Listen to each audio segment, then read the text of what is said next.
1921 नागपुर, गोलीबार चौक, नागपुर। विठोबा राघुजी ठुबरीकर इनके निवास स्थान पर महान त्यागी बाबा जुमदेव जी ने जन्म लिया। महान त्यागी बाबा जुमदेव जी एक सिंपल गृहस्थी थे। बाबा की शिक्षा 4वीं तक हुई। बाबा ने अपने घर में परेशानी के कारण अपनी पढ़ाई छोड़कर घर को सहारा देने का सोचा। बाबा को बचपन से ही हनुमान चालीसा पढ़ने का शौक था और बाबा हनुमान जी को बहुत मानते थे। बाबा मंदिर में जाकर हनुमान जी की पूजा करते थे। बाबा ने बहुत उपाय किए अपने परिवार के दुख दूर करने के, लेकिन बाहर का होने के कारण बाबा के घर की परेशानी दूर नहीं हुई।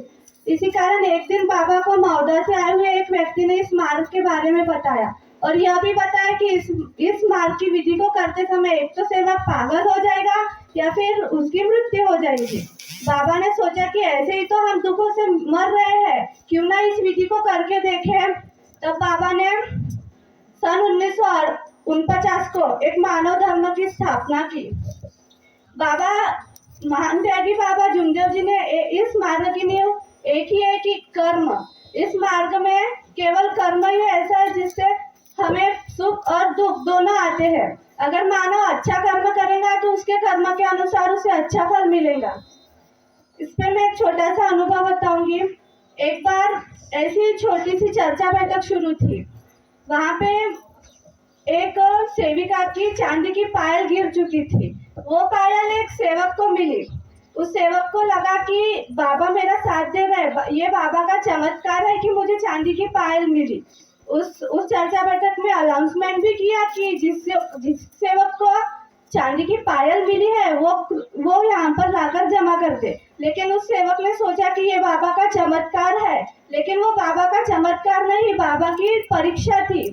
बाबा देख रहे थे कि सेवक कैसा कर्म करता है। फिर उस सेवक ने वो चांदी की पायल ज्वेलरी शॉप में बेच दी। फिर उसके घर पे एक परेशानी आई। उसके एक बच्चे की तबीयत खराब हुई। उसके मार्गदर्शक ने उससे पूछा कि आपसे कोई गलती तो नहीं हुई है। फिर भी दोनों पति पत्नी ने वो गलती छुपाई और उस चांदी की पायल को बेचकर पैसे घर लाए। फिर उसके एक बच्चे की मृत्यु हो गई। मार्गदर्शक ने उससे फिर पूछा, आप अभी भी बता दो कि आपसे कुछ गलती हुई तो नहीं। उन्होंने फिर भी वह गलती अपने मार्गदर्शक को नहीं बताई। फिर उनका दूसरा बच्चा की तबीयत खराब हुई। फिर से वो मार्गदर्शक के पास गए। मार्गदर्शक ने उन्हें एक ही शब्द बोला कि आपकी कोई ना कोई गलती हुई है। फिर उसका दूसरा भी बच्चे की मृत्यु हो गई। फिर उसकी पत्नी को ध्यान आया कि इन्होंने चांदी की पायल चुराकर ज्वेलरी शॉप में बेची थी। उसने यह बात अपने मार्गदर्शक को बताई। तब मार्गदर्शक ने उनसे कहा कि मैंने आपको पहले ही पूछा कि आपसे कोई गलती हुई है क्या। अगर आप उस दिन मुझे ये गलती बता देते तो आपके दोनों बच्चे सही सलामत होते। यही कर्म है। वो कहते हैं ना, बाबा भगवान और मानव का रिश्ता एक अंधे और लकड़ी की तरह होता है। जब तक उसे दिखने नहीं लगता वो लकड़ी उसे सहारा देती है, और जब उसे दिखने लग जाए वो उसी लकड़ी को फेंक देता है। बस इतने कहकर मैं अपने 2 शब्द यहीं पे रोकती हूँ। नमस्कार।